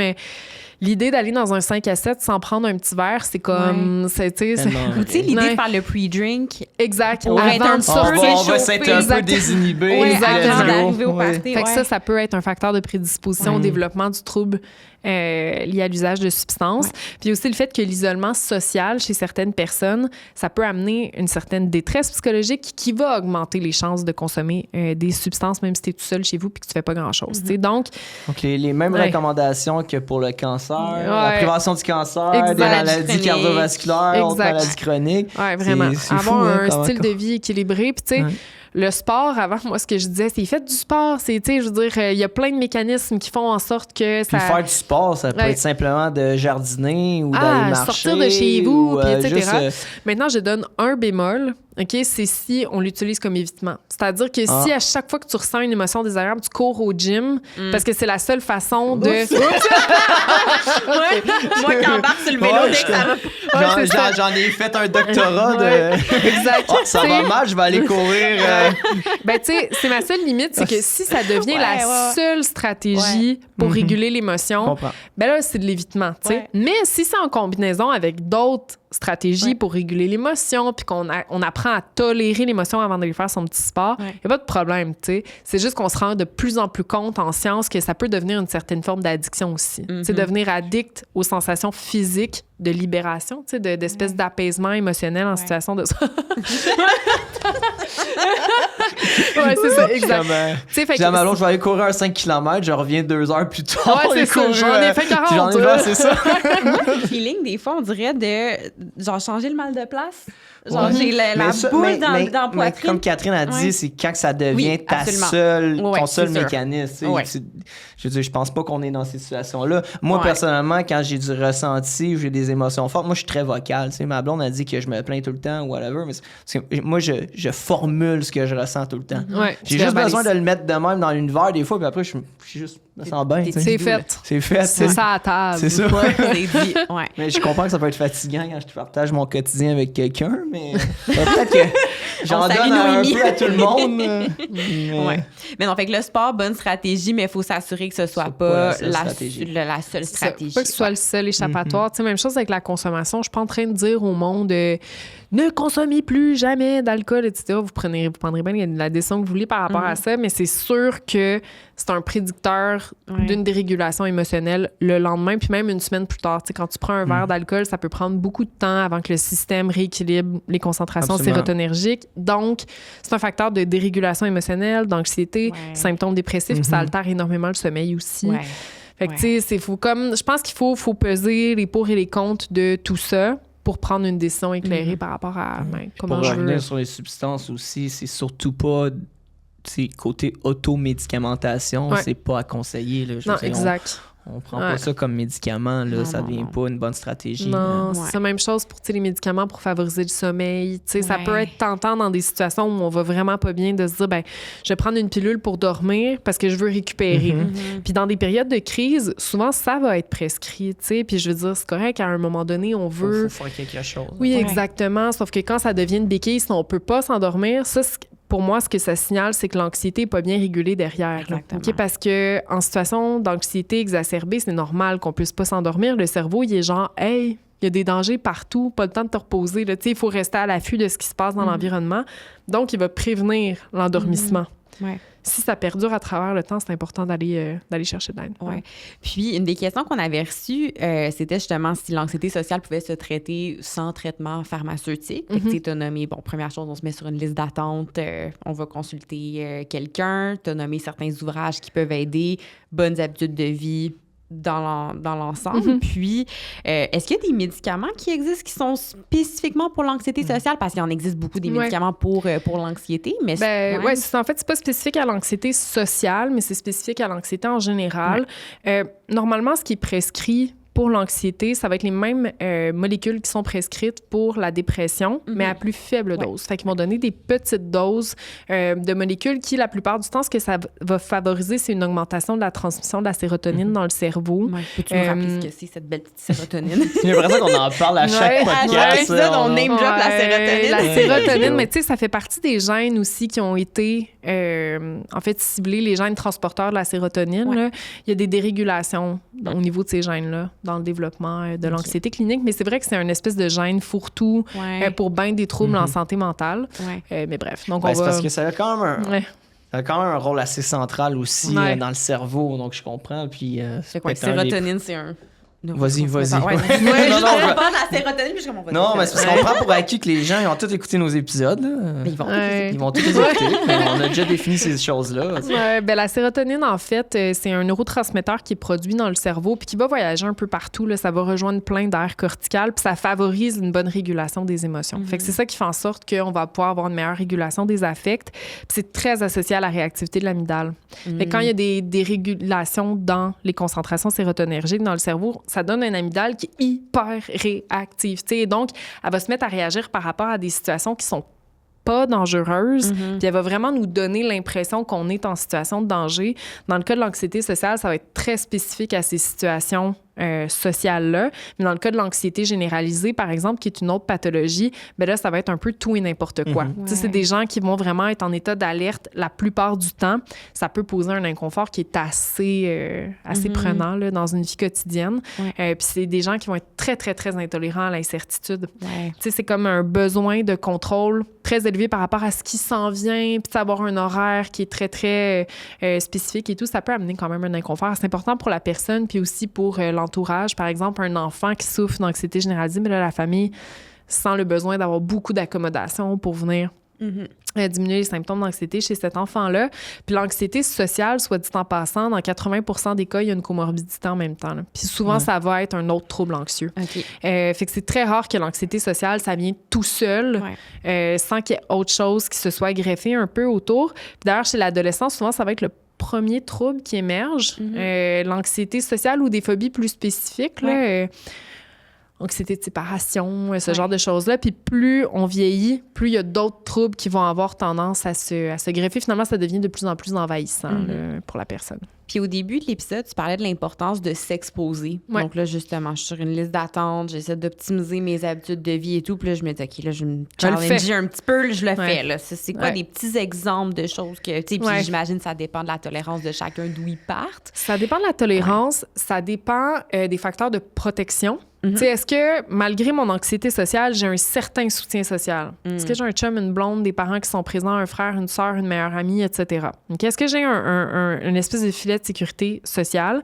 Puis est-ce qu'en parallèle à cette anxiété sociale-là, au contraire, j'ai pas des facteurs de vulnérabilité hyper importants comme des idéations suicidaires, des tendances à l'automutilation, à la surconsommation, etc. Okay? Fait que ça dépend de bien des choses avant de se dire « je m'expose ». Parce que l'exposition, c'est pas confortable, pas le fun. Okay? Donc, ça augmente temporairement beaucoup la détresse. Et donc, on veut s'assurer que la personne, elle ait soit des facteurs de protection importants et ou, en fait, je dirais encore plus, l'absence de facteurs de vulnérabilité importants comme des idées suicidaires puis de l'automutilation. Et donc, mettons, j'ai pas de facteurs de vulnérabilité importants comme ça, puis j'ai un certain filet social. Okay? J'ai des petits facteurs de protection dans mon environnement. Puis chez certaines personnes, c'est un animal domestique. Okay, en passant, okay, pour certaines personnes, ça peut représenter un facteur de protection que d'avoir son animal à la maison. Puis ça fait tout son sens. Là, ce que je veux faire, c'est faire une gradation. Okay? Fait que, mettons 10 étapes, genre. Okay? Ce qui est le plus prenant socialement, ce serait genre 10 sur 10. Là. Fait que, je sais pas, moi, donner un spectacle au bordel, tu sais, genre micro... open mic. Ça, ce serait mon 10 sur 10. Puis il y a des gens qui vont jamais se rendre là, puis c'est bien correct. Moi non plus, je le ferais pas. Je pense pas que je me rendrais là non c'est plus. Ça. Puis tu sais, 1 sur 10, ça pourrait être genre... pour certaines personnes, je sais pas, moi, faire un post sur Facebook. Tu sais, je vais partager, je sais pas, moi, un article de la presse que j'ai trouvé intéressant. Tu sais, ça pourrait être étape 1 à 10. Avant de passer à l'étape 2, il faut que l'étape 1 soit confortable. OK? Fait que c'est de la répétition. Avec beaucoup d'articles de la presse. Beaucoup d'articles de la presse. Ça pourrait être de se dire, ben, je vais le faire à toutes les semaines ou à tous les 3 jours. Tu sais, l'idéal, c'est que ce soit rapproché dans le temps, là, sinon le processus d'exposition peut être vraiment long. Puis l'objectif, c'est d'être capable de tolérer la détresse ressentie à cette étape-là. OK? Pour certaines personnes, ça va être juste de poser le geste. Puis là, il y a une espèce de déconditionnement qui va se faire en même temps. Pour d'autres, il va falloir combiner avec des méthodes de relaxation. Ça peut être respirer, là. Je veux dire, c'est pas besoin de sortir le patchouli, puis, tu sais, c'est ça, tu sais, respiration abdominale. OK? Vous pouvez télécharger une application que j'aime full, c'est Respire Relax. Ah oui, j'aime tellement ça. Tu sais, sérieusement, je trouve qu'elle est bien faite. Une petite bulle. C'est ça, elle monte, elle descend. C'est une bille qui monte, qui descend. Puis, tu sais, c'est vraiment juste pour aider à synchroniser la respiration. Quand inspirer, quand expirer. Bien efficace. La respiration diaphragmatique, plein d'études qui montrent que c'est hyper bénéfique pour diminuer l'activité du système nerveux autonome. J'adore, c'est gratuit, tu sais, je veux dire. C'est pas, intégré, là. Ça vient à la naissance. Système tout en un. Fait que, tu sais, ça peut être de combiner avec des exercices de respiration de cette façon-là. Puis le livre dont je vous parlais, là, La peur d'avoir peur, d'André Marchand, il y a vraiment, tu sais, il explique toute cette gradation-là, puis quand passer à l'autre étape, puis et tout. Mais vraiment, là, faut y aller l'approche des petits pas. Tu sais, c'est pas genre je veux me désensibiliser, fait que demain matin, je vais à l'open mic au bordel. C'est ce qu'ils proposaient dans les années 50-60. Ah ouais, hein? Thérapie par immersion. On va t'humilier, let's go. La douche froide, là, direct. Mettons, t'as peur des araignées, on va te mettre dans une salle avec 100 tarentules, tu sais. Il y a des gens qui s'en sortent très bien. Tu sais, je veux dire, il fut un temps qu'on entraînait des gens à courir des marathons en dedans de 3 semaines aussi. Là, non, c'est ça. Tu sais, les mentalités changent. Heureusement. Il y a des gens pour qui ça peut très bien fonctionner, puis il y a des gens pour qui ça peut vraiment marquer l'imaginaire, puis ça empire l'anxiété qui est ressentie. Fait que, moi, je dirais, approche petit pas. Tu sais, en tout cas, c'est un safe bet pour moi. On passe, par exemple, de, je sais pas, du niveau 2 à 3. Puis là, on répète un peu le niveau niveau 3, puis il y a de la détresse qui revient. Est-ce qu'on revient au niveau 2, on se remet confortable sur le niveau 2, puis on repart peut-être? Ouais. Des fois, en clinique, on va devoir reculer. Des fois, en psychothérapie, on va reculer un petit peu, on va le refaire, on va se réexposer avant de passer à un autre. Des fois aussi, il faut réévaluer. Ça se peut que ton niveau 3, finalement, c'est un niveau 7. Fait que peut-être qu'il faut réévaluer aussi la gradation qui a été faite. Ça, c'est une des choses qui peut être faite. En thérapie, ce qu'on va faire aussi, c'est exposer les gens à des situations un petit peu ridicules. On va les amener à s'exposer à des situations qui sont un peu ridicules. Puis c'est pour contrecarrer, en fait, cette espèce d'idée-là qu'on se fait que vraiment, il y a quelque chose de catastrophique qui va se passer parce que je sors de la toilette puis j'ai un bout de papier de toilette collé en dessous de ma chaussure. Fait qu'on va les exposer très graduellement à faire ce type de situation-là. Puis en premier lieu, ce qu'on peut faire aussi, c'est modeler le comportement. C'est-à-dire, on va vraiment se déplacer, par exemple, dans un café avec notre client ou notre patient, là, puis on va dire, OK, ben moi, je vais me mettre en file, puis ce soir, je vais échapper toutes mes affaires à terre. Je vais échapper mon portefeuille, mon café, ici, ça, pour modeler un peu le comportement de, ben ouais, des fois, on fait des trucs ridicules, mais on n'en meurt pas, tu sais, puis c'est inconfortable. Vous faites vraiment ça, là, On a un travail intéressant. C'est quand même fascinant. Est-ce qu'on peut faire genre du bénévolat? Moi, j'ai tellement échappé mes affaires. Je suis tellement maladroite. Donc, tu as besoin de moi dans le bureau, je vais aller échapper mes affaires. C'est un peu comme des sketchs secrets. Oui, c'est ça. Non, exact. Puis, tu sais, le client, le patient va juste s'asseoir puis regarder, en fait, ce qui se passe. C'est bien le fun. Puis ça, c'est des fois, avant même de faire l'étape 1, c'est ça qu'on va vouloir faire. Modeler le comportement. Tu dis à ton client, on va aller prendre un café, puis tu t'expliques tout. T'expliques tout. Voici ce qu'on va faire. Ben oui, parce qu'il faut que la personne soit consentante, évidemment. Tu sais, c'est pas... Puis, mais on va le faire aussi pour d'autres types de phobies, prendre la voiture, prendre l'avion. Tu sais, ça peut être justement d'aider la personne à faire de l'exposition, puis à aussi s'apaiser, tu sais, dans les moments où la détresse augmente, là, tu sais, on est là pour ça aussi. C'est intéressant. C'est moi, j'avais dans ma tête, là, vraiment, t'es sur ton canapé, puis... Ouais. C'est juste ça. Non, dans ta pratique, si tu as besoin d'une assistante pour échapper mon café, je vais m'en souvenir. Je suis disponible. Je vais m'en souvenir. Non, je trouve ça vraiment intéressant, ça. Wow. Okay. Puis ça me fait penser, justement, là, c'est une action que le thérapeute va venir faire pour modeler le comportement. Comment un proche, les gens de l'entourage peuvent soutenir quelqu'un qui vit avec de l'anxiété sociale? Puis, tu sais, j'en parlais avec Kev quand on préparait l'épisode. Les deux, on est comme très loin sur le spectre de l'extraversion. Fait que comprendre l'anxiété sociale, pour nous deux, c'est comme... on va le comprendre en théorie, mais... Moi, comprendre l'anxiété, je comprends pas ça. Comprendre l'anxiété, je vais comprendre parce que je vis avec ça, mais l'anxiété sociale, non, mais je parle loin, moi, c'est des concepts pour moi qui sont totalement étrangers. Là. Fait que quand on vit zéro avec ça, comment est-ce qu'on peut soutenir quelqu'un puis tu sais ne pas lui nuire parce que on m'a déjà dit non mais il y a tellement pire Myriam. Ben, moi je le dis, ma blonde ma blonde puis moi on est un peu dans ce processus là de comme voir comment gérer ces choses-là. Mais j'ai dit tout le temps non, c'est beau, ça va aller puis c'est pas ça qu'elle veut entendre puis là elle me l'a répété clairement cette semaine, il y a pas si longtemps que ça. Non mais tu sais ça vient pas d'une mauvaise place quand que je dis ça, c'est que moi mon coping mécanisme, c'est comme de dire c'est vrai, c'est pas la fin du monde, c'est correct. Ouais, mais c'est un bon point que tu amènes parce que, en fait, je pense que la première chose à faire, en fait, vous amenez tous les deux un bon point. La première chose à faire, c'est de s'informer. Fait que c'est d'aller lire là-dessus. C'est-à-dire, si tu as un chum ou une blonde qui vit avec ce phénomène-là, que ce soit l'anxiété ou autre, je pense que s'informer avec des informations valides, pas aller sur la page d'un gourou qui explique un petit peu des affaires. S'informer, je pense vraiment, un gourou, j'ai rien contre les gourous, en fait, là, mais d'aller vraiment chercher de l'info valide sur le sujet, puis de lire, de s'outiller pour mieux comprendre, mieux s'imaginer ce qui se passe dans la tête de cet individu-là, tout en acceptant qu'on n'aura jamais accès à 100% de son expérience. Mais là, c'est vraiment s'informer de façon théorique, juste pour mieux comprendre quand la personne va nous en parler. OK, première affaire. Deuxième affaire, c'est de demander à l'autre ce qu'il attend de nous. C'est-à-dire que il y a des gens, là, OK, puis moi, je vais utiliser ton exemple pour te parler de mon chum.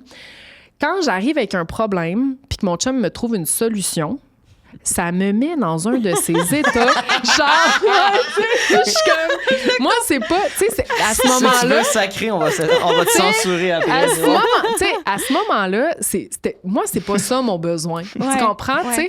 Il y a des gens pour qui veulent une solution. Il y a des gens que quand ils parlent d'un certain problème, eux, ce qu'ils veulent, c'est que tu t'amènes une solution pour eux. Et donc, la première question à poser, c'est qu'est-ce que tu attends de moi? Tu sais, qu'est-ce que tu... Il y a du monde qui vont dire hey, « moi, j'aimerais ça qu'on aille prendre une bière. Tu sais, j'aimerais ça me changer les idées en ce moment. » Ou « Ah ouais, ce qui m'enlèverait du stress en ce moment, c'est que tu m'aides à aller chercher de l'info là-dessus. Tu sais, connais-tu, toi, des ouvrages sur l'anxiété sociale? Connais-tu des sites web là-dessus? Tu sais, connais-tu des... » Il y a des gens que ça va être d'avoir accès à de l'information. Pourrais-tu m'aider à trouver une clinique? Ouais, check, on va s'asseoir, on va faire le tour, on va aller sur le site de l'Ordre des psychologues du Québec. Ensemble, on va démêler tout ça. Il y a des gens qui vont avoir besoin d'une écoute active. Non, moi, juste te parler, puis sentir que t'es là, puis tu m'écoutes, tu sais. Puis il y en a d'autres qui vont dire, ouais, j'aimerais ça que tu m'aides à trouver des solutions. Tu sais, on va brainstormer, puis aide-moi à trouver des stratégies. Fait que vraiment, de demander à l'autre de quoi t'as besoin. Ça, dans mon couple, c'est un gros cheminement qu'on a fait, puis on est rendu bon, je pense, à des fois, j'arrive, là, je suis comme chérie, je le sais que c'est irrationnel, ce que je vais dire, mais j'ai quand même besoin de le sortir de mon système, puis je veux que tu m'écoutes. Puis là, des fois, c'est là, je sais que t'es gestionnaire, aide-moi à juste, comme, mettre ça en place. Ça, c'est fou comment ça... ça aide vraiment à la communication, parce que ça peut vraiment amener à des quiproquos quand l'information qui est communiquée, des deux côtés, elle est vraie. Mais là, l'idée, c'est pas de déterminer qui a raison. Tu sais, c'est vraiment d'avoir, comme tu le dis, là, une espèce de agreement de... Mais de quoi on a besoin, là, tous les deux, dans cette situation spécifique en ce moment. Fait que vraiment, c'est ça. S'outiller, aller chercher l'information, demander à l'autre ce qu'il a besoin de nous. Puis moi, un truc aussi, peut-être plus en clinique, là, que c'est utile, mais c'est de nommer, je trouve, des comportements observables. Tu sais, mettons, je sais pas... je suis en train de te parler de telle affaire, puis je note que tu te joues plus dans les cheveux, t'es plus actif, je te sens inconfortable, je me trompe-tu? T'sais, ça peut être de le faire aussi dans le couple. T'sais, ces temps-ci, j'ai l'impression que tu dors moins bien, j'ai l'impression que tu évites beaucoup plus d'aller dans des situations sociales. T'sais, avant, tu sortais tout le temps avec moi, puis là, maintenant, tu viens plus. Ça se peut-tu que ça te rende anxieux? T'sais? Et ne jamais prendre pour acquis que notre interprétation est nécessairement la bonne. Ça, c'est tellement important. C'est tellement important. C'est ça, tu sais, d'où l'importance de poser des questions, tu sais, pour mieux avoir accès à ce qui se passe pour la personne ici et maintenant. Ouais. Non, c'est bien ça.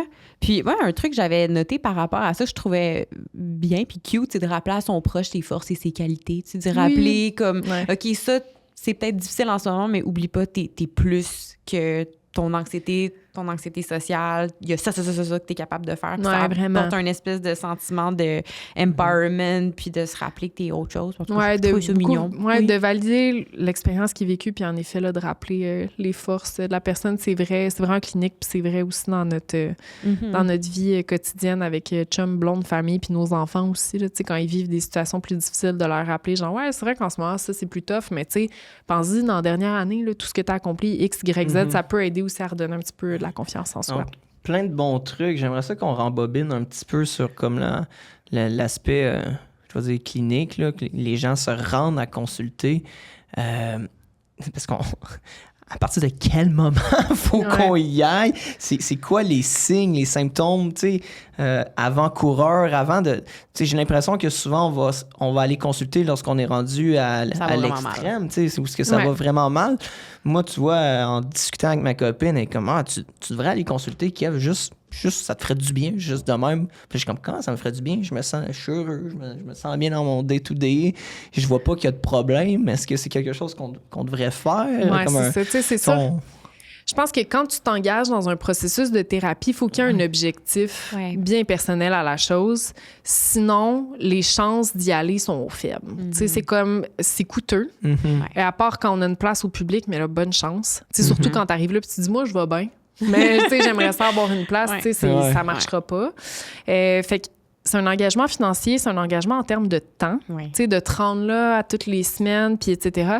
S'il n'y a pas un objectif inhérent, puis vraiment fort pour la personne, elle n'ira pas là, en thérapie. Fait que c'est vraiment important de trouver c'est quoi son objectif à soi derrière le fait d'aller consulter. Une certaine introspection sur soi, parce que tu disais le truc tout à l'heure qu'on disait là, avec les différents niveaux, tu disais faut pas que tu aies des idéations suicidaires ou whatever, tu sais, c'est les gens, quand ils se rendent à des comment je peux dire, à ce niveau-là, à ces symptômes-là, ils sont plus en mode panique. Je pense pas qu'ils sont en mode solution. T'sais. Non, ben c'est ça. En fait, l'idée, c'est d'aller consulter avant d'en arriver là, c'est sûr. Mais des fois, les idées suicidaires viennent tôt. Là. Je veux dire, ça, chez les jeunes, on en voit. Okay.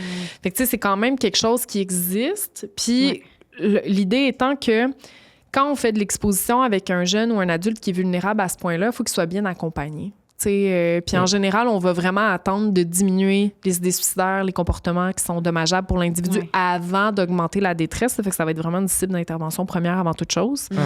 Puis la raison pour laquelle je mentionnais ça, c'est que si t'es pas en psychothérapie, puis que tu décides d'essayer ça sur le fly tout seul, de l'exposition, mais qu'il y a des gros facteurs de risque, je dirais que c'est pas une bonne idée. On va aller consulter avant de faire ça, là. Moi, ce que je dirais, c'est à partir du moment où il y a un inconfort qui est présent, qui est persistant, puis là, ça dure depuis plusieurs semaines, voire plusieurs mois, puis tu as l'impression d'avoir tout épuisé tes solutions. Là. Tu manges bien, tu as arrêté de consommer de l'alcool ou tu as diminué drastiquement, tu essaies d'avoir une hygiène de vie qui est bonne au niveau du sommeil, tu fais un petit peu de sport. Puis là, l'inconfort persiste. On se met sur une liste d'attente. Là, là on essaye d'aller consulter. Ça peut être de passer par le guichet du CLSC, fait que d'aller consulter au CLSC. Puis là, eux peuvent référer à autre chose qu'un psychologue. Là. Je veux dire, ça peut être un travailleur social, ça peut être un psychoéducateur, un ergothérapeute en santé mentale, ça peut être une infirmière. Je veux dire, il y a un gros réseau. Des fois, c'est des kin qui vont aussi assurer ce suivi-là. Fait que, je veux dire, c'est vraiment d'essayer d'aller chercher de l'aide qui est... Je repense au début quand tu as mentionné que souvent l'anxiété sociale va se manifester à l'adolescence. Puis là, c'est important d'intervenir parce qu'il y a plus de chances que ça se cristallise après. De l'extérieur pour un parent, parce que bon, des fois, l'adolescence, c'est là où est-ce qu'on est indépendant puis on parle pas.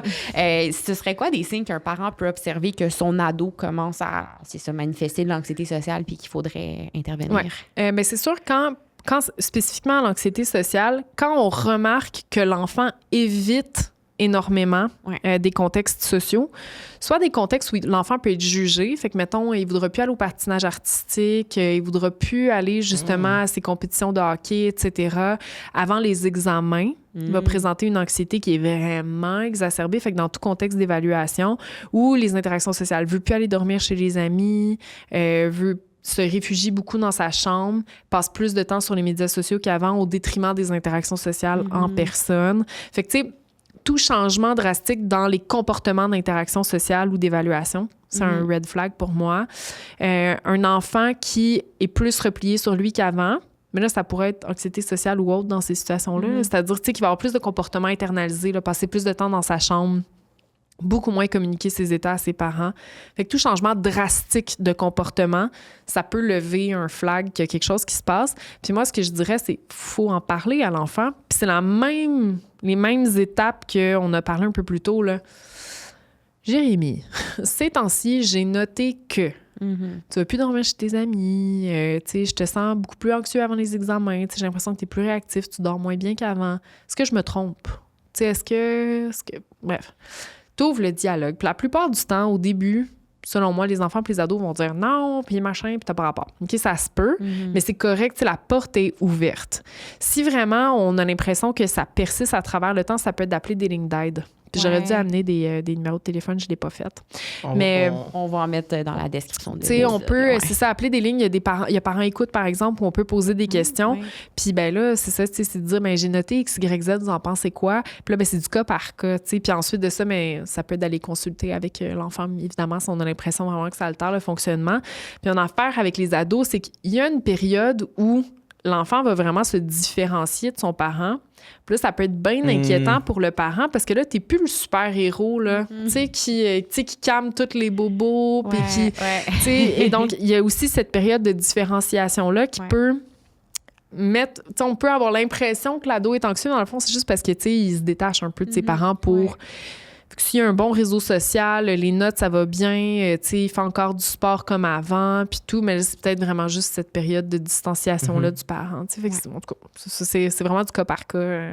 Pendant qu'on est sur la période de l'enfance, l'adolescence, j'aimerais ça te poser une question sur...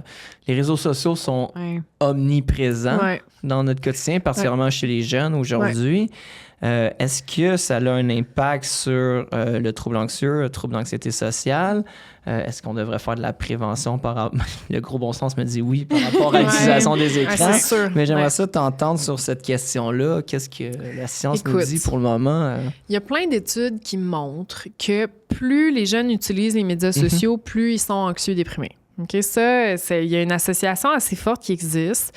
C'est des études corrélationnelles.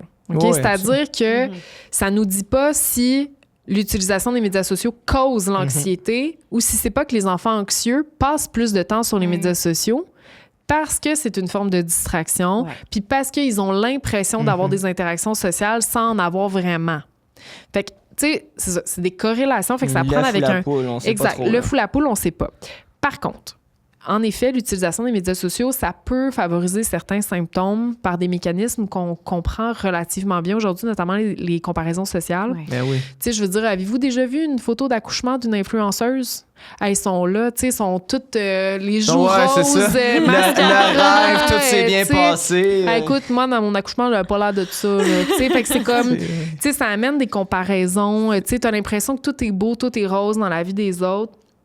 Tu sais, c'est ça. C'est sûr que... C'est pas la réalité, ce qu'on Non, retrouve sur les réseaux c'est ça, sociaux. ça- On projette une image qui est pas réelle. Puis, tu sais, ça peut amener des standards de performance qui sont très élevés, que ce soit au niveau de l'apparence physique, tu sais, je veux dire, ce que t'as fait, toi, dans la vie, là, tu sais, je veux dire, t'as fait un doctorat, ça a l'air tellement facile, puis moi, je suis dans le processus en ce moment, puis crime, tu sais, je veux dire, j'ai de l'insomnie, puis etc. Tu sais, ça peut amener ce genre de comparaison sociale-là, qui établissent des standards de performance élevés, puis qui, ben, peuvent créer des attentes irréalistes chez les ados. OK? Il y a ça d'une part. D'autre part aussi, ça démocratise beaucoup l'accès à l'information et à la désinformation. Ouais. OK? Puis les deux peuvent être source d'anxiété. C'est-à-dire, être informé, c'est bien.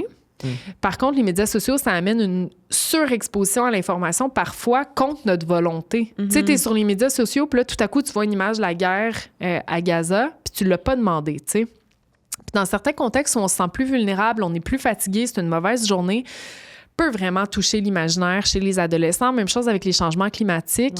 Ouais. Tu sais, t'es sur les médias sociaux, puis là, tout à coup, tu vois des feux de forêt, les tempêtes, ouragans en Floride, machin, ça peut vraiment toucher. Là, c'est comme un terme qui revient là, en ce moment. Ben oui. Non, mais exactement. Tu sais, fait et donc, c'est ça. De par l'accès à l'information, là, on parle pas de désinformation, là, parce que ça aussi, c'est un gros problème, c'est une autre affaire. Tu sais, mets ça dans le processus. Fait que l'utilisation des médias sociaux, en effet, ça peut être un facteur qui, selon moi, peut, en tout cas, ne pas entraîner à des bonnes habitudes de régulation émotionnelle ou qui peuvent augmenter l'anxiété chez les jeunes.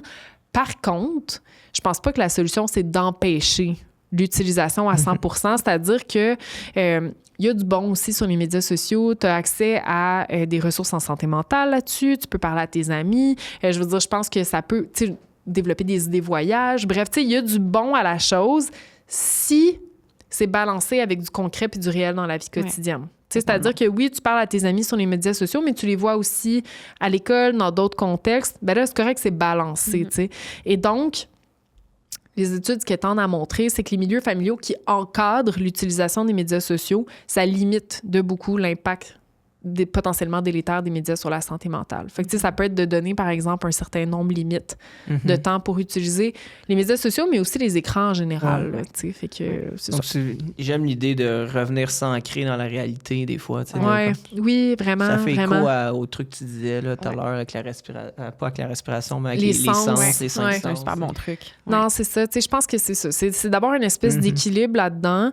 Puis un truc aussi, les jeunes qui vont avoir tendance à avoir une augmentation de leur anxiété après avoir utilisé les médias sociaux. On le voit beaucoup en éco-anxiété, ça. Là, je veux dire, il y a déjà une appréhension en lien avec les changements climatiques. Puis là, ben, les jeunes, ils vont sur leur téléphone, puis ils voient des affaires, puis crime, ça augmente l'anxiété. Moi, dans ces situations-là, ce que je suggère, c'est pourquoi pas s'empêcher? Quand ça va pas bien, tu mets le téléphone de côté, tu fais autre chose. Puis là, des fois, ça devient très inconfortable de le faire. On accepte une petite distraction dans ces situations-là. Plutôt que de rester assis sur son sofa à rien faire, ça peut être d'aller prendre une marche, passer du temps avec la famille. Je veux dire, faire une activité en contrepartie pour diminuer un peu l'inconfort que ça pose d'être loin de son téléphone. Dans ces situations-là, je pense que c'est bienvenu. Quelque chose que j'avais fait, c'est pas tout à fait en lien avec l'anxiété, l'anxiété en lien avec les changements climatiques, mais cet été, quand j'ai pris une pause de mon doctorat, de mes études, je me souviens, sans aller unfollow, arrêter de suivre des gens, il a comme fallu que je rechange mon algorithme d'aller mettre des collègues sur mute. Fait que, je me désabonne pas, mais comme temporairement, c'était genre, je veux pas être exposée à ce genre de contenu-là parce que ça vient trop me chercher, ça me donne l'impression que je devrais être en train de travailler, que si, que que ça. Fait que la Tu sais, c'est culpabilité. Ouais, fait que, tu sais, temporairement, des fois, puis tu sais, les changements climatiques, ça me rejoint beaucoup aussi. C'est un sujet sur lequel j'aime me renseigner, mais que des fois, je fais comme, OK, là, les pages qui montrent les glaciers qui fondent, j'en ai pas besoin de ça en ce moment-là. Exact. Ouais. Tu sais, c'est de l'évitement. Ouais. Mais c'est de l'évitement contrôlé et conscient. Ouais. Je pense que utiliser à petite dose dans des moments de vulnérabilité, c'est correct. Ouais. Tu sais, c'est tant que... En fait, c'est toujours d'être conscient de ce qu'on fait. Ouais. Tu sais, c'est-à-dire que d'accepter de se dire « Ah ouais, en ce moment, je fais de l'évitement. Ouais. Mais c'est parce que je suis dans telle période de vie, je me sens plus vulnérable, etc. » Plus tard, on verra si je veux me réexposer ou pas. Tu sais, puis... Je veux dire, je sais que depuis le début, je parle de l'évitement comme si c'était le démon, là, parce que je suis comme l'évitement, tu sais, ça augmente l'anxiété, etc., etc. À petite dose, l'évitement, c'est correct. Tu sais, de se dire, ben moi, je suis une personne qui est sensible à X ou Y information. Moi, je décide de ne pas m'abonner à des pages Greenpeace, etc., parce que ça m'active trop de voir ces informations-là. Ça me rend pas bien. C'est de l'évitement, mais à un moment donné, c'est se préserver aussi, tu sais. Fait que je pense que à juste dose, c'est correct aussi. Ouais. Autre petite question qu'on avait, bon, ça commence à... Mon Dieu, on est en période post-pandémie, là, bientôt en 2025. Ça, justement, quel a été l'effet de la pandémie sur l'anxiété sociale? Ouais. Parce que, tu sais, il y a eu beaucoup de soucis, de préoccupations, les jeunes qui ont été retirés des milieux, des gens, j'imagine, tu es en pleine... en consultation avec ton psychologue, puis là, on met des stratégies d'exposition en place, puis OK, là, les cafés, les restos sont fermés, tu peux pas voir personne. Ouais, comment ça s'est passé? Puis est-ce qu'encore 3 ans plus tard, on en ressent les effets? La pandémie, pour les anxieux sociaux, c'était un beau break. C'est ça que j'ai lu. C'est un beau break, mais en même temps... beau break. C'est intéressant. Pendant la pandémie, là, les patients anxieux sociaux, ils allaient bien. Tu sais, c'était comme... c'est légitime de ne pas s'exposer. T'as plus de pression de devoir sortir, c'est ça? T'as plus de pression, c'est valorisé, puis tout le monde fait comme toi. Tu sais, fait que ça normalisait beaucoup le phénomène aussi. En fait, là où on a vu des pics d'anxiété, c'est dans les périodes de déconfinement. Tu sais, mettons, on a fait quelques études au lab là-dessus. En 2020, il y a eu le premier confinement en mars. Là, ce qu'on voyait chez les personnes qui étaient les plus vulnérables, qui étaient les plus intolérants à l'incertitude, qui étaient plus sensibles à ces symptômes-là d'anxiété. Dans les périodes de confinement, ça allait relativement bien. Mais dans les périodes de confinement, ça allait relativement bien. Mais là, dans les déconfinements, il y avait une petite augmentation d'anxiété parce que on apprenait que l'autre était dangereux. Tu sais, c'est comme l'autre peut te donner la pathologie, peut... Puis là, ça augmente cette espèce d'anxiété-là en situation sociale. Puis là, ben, on le revoyait dans les périodes de déconfinement ultérieures. Tu sais, c'était comme assez bien ancré dans la littérature. Là, ce qui est pas clair, c'est quelles sont les conséquences à long terme. C'est-à-dire, est-ce que depuis la fin de la pandémie, il y a réellement une augmentation de l'anxiété ou non? En fait, il y a une espèce de consensus dans la littérature en ce moment qui est de dire, si je ramène ça à l'anxiété sociale, là, ça a augmenté l'anxiété chez certaines personnes qui étaient très vulnérables à la pathologie. Parce que là, pendant 2 ans, il y a eu des périodes de confinement à répétition, 1 an et demi, des périodes de confinement à répétition qui ont favorisé l'évitement chez les anxieux sociaux ou ceux qui étaient vulnérables à l'anxiété sociale. Puis ça, ben, ça a mis un frein là, au rétablissement ou ça a empiré la condition. OK? Mais on n'en est vraiment pas à dire que chez des gens qui n'étaient pas vulnérables à la patho, ça a donné de l'anxiété sociale. Tu sais, c'est vraiment comme, encore une fois, modèle biopsychosocial. Tu sais, il y avait une vulnérabilité, puis là, ben, cet événement stressant-là a pu exacerber finalement la condition chez certaines personnes. Puis on parlait durant la pandémie, on parlait beaucoup de solitude, isolement social, anxiété sociale. Est-ce qu'il y a des liens entre ces concepts-là? Ouais. Ou... Ben, en fait, pendant la pandémie, les anxieux sociaux n'avaient pas tendance à se dire « je me sens seul ». OK? Parce que, tu sais, justement, ça peut être quelque chose qui est ressenti en parallèle, mais c'était pas le symptôme principal. Par contre, c'est une perception de comme pas avoir de monde ça. alentour de soi. C'est comme ça. Au contraire, c'est apaisant quand tu es anxieux socialement, tu sais, que de ne pas être entouré de gens, puis etc. Ce qui veut pas dire qu'à un moment donné, la personne n'en a pas marre d'avoir cette anxiété-là. Oui, dans ces situations-là, on peut dire, je me sens seule, mais crime, je suis pas capable de m'exposer, puis c'est trop prenant, trop énervant. la solitude pendant la pandémie, ça a surtout affecté les extravertis. Tu sais, ceux qui ont besoin de contacts sociaux. Oui. Oui. Ben là, Une chance, j'avais mes examens doctoraux. Ouais, parce que c'est ça. sinon, là... ouais, exact. Moi aussi, j'étais en rédaction de Ouais, thèse. c'est tout ça, là, tu sais, c'est- j'avais quelque chose ouais. à quoi me raccrocher. Mais là, la solitude, ça a surtout affecté, justement, de par l'isolement social, ça a surtout affecté les extravertis, ceux qui avaient besoin de ces contacts sociaux-là. Puis aussi ceux qui étaient dans une bulle familiale où c'était sur le bord de flancher. Là. Tu sais, les couples plus fragiles, quand on a un enfant qui est au problème avec des problèmes de santé mentale, des tu sais, je veux dire, etc. Ben là, oui, cette solitude-là pouvait être plus ressentie dans des contextes comme ceux-là. Vraiment intéressant. Est-ce qu'il y a des choses, là, Kev, je repasse le document, est-ce qu'il y a des choses qu'on n'a pas abordées que tu aimerais mentionner, Catherine ou Kev? Tu sais, on a fait le tour des questions du public. On oublie-tu quelque chose? J'essaie de voir. Pense Non, que je pense qu'on a pas mal Un beau discuté tour de tout. d'horizon. Toi, Catherine, Ouais, est-ce que tu... Je pense qu'on a fait un Ouais. bon tour, moi aussi. Nous, on a Ouais, une petite... moi, ça a éclairé ma lanterne, en tout cas.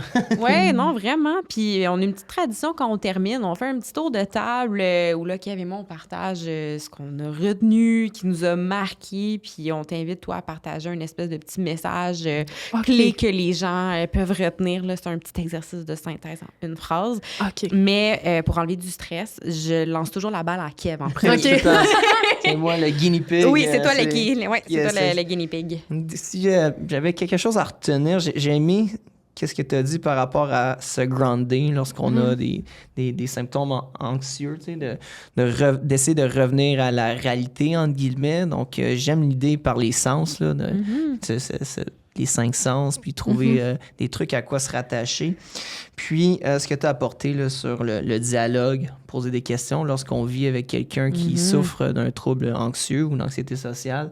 En tout cas, moi, ça fait fait beaucoup écho résonne. à mon quotidien, à ma réalité. Donc, j'ai apprécié ces petits commentaires-là sur les trucs et astuces. Ouais, moi, je pense que c'est tout l'aspect de l'importance de s'exposer.